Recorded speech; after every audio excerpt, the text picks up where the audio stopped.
Assalamualaikum warahmatullahi wabarakatuh. Perkenalkan, nama saya Aditya Hidayat dari Prodi Akuntansi. Kali ini saya akan membahas mengenai telekomunikasi, internet, dan teknologi nirkabel.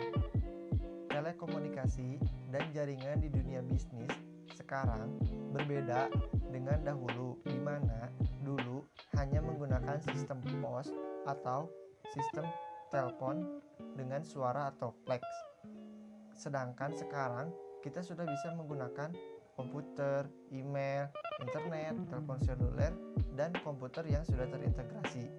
Pelatihan jaringan dan komunikasi perusahaan di masa lalu hanya menggunakan dua jenis jaringan, yaitu jaringan telepon dan jaringan komputer.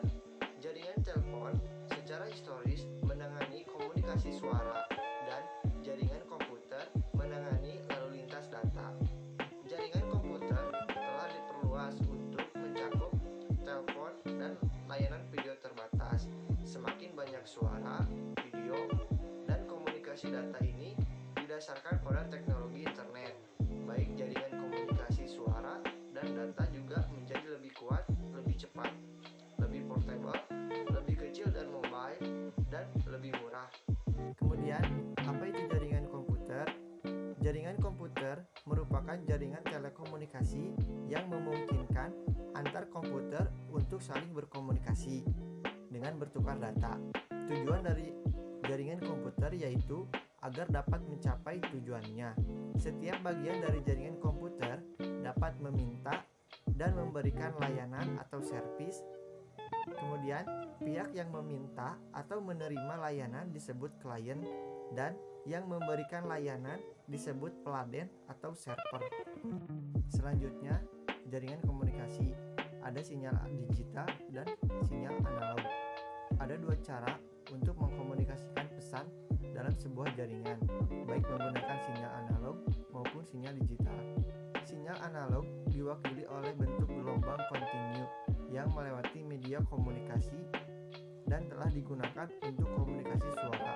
Perangkat analog yang paling umum adalah gagang telepon, speaker di komputer, atau earphone iPod. Kemudian, sinyal digital adalah bentuk gelombang biner discrete, bukan bentuk gelombang kontinu. Sinyal digital mengkomunikasikan informasi sebagai string dari dua keadaan diskrit, 1 bit dan bit 0, yang diwakili sebagai pulsa dan listrik on-off. Selanjutnya, ada jenis jaringan.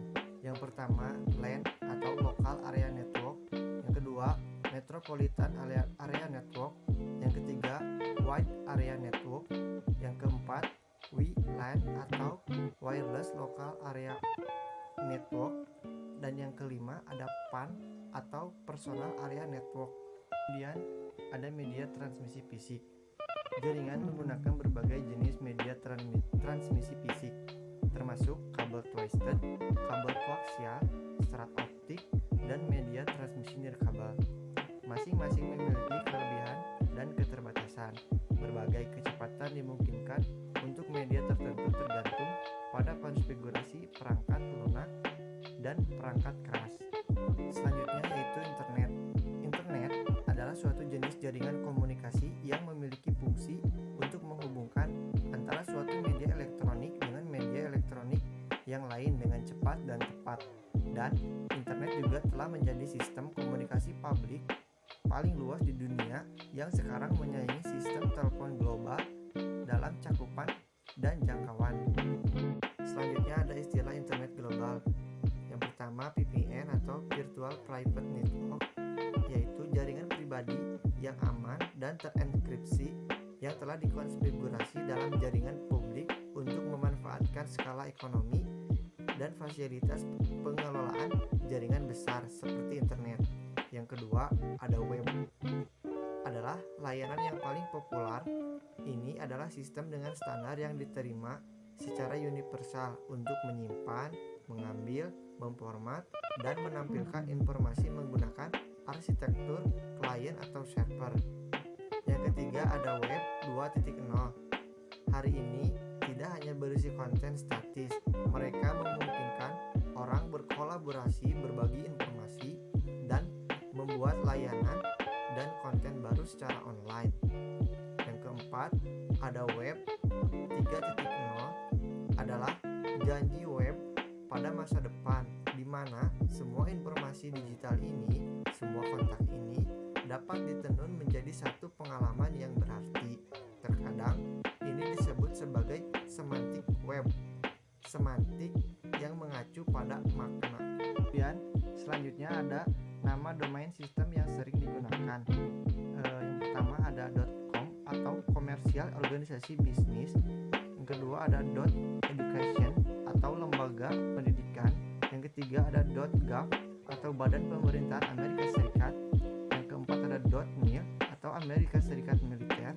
Yang kelima ada .net atau jaringan komputer.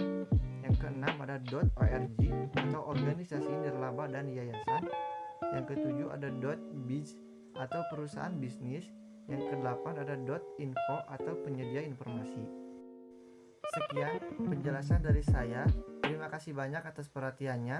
Wassalamualaikum warahmatullahi wabarakatuh.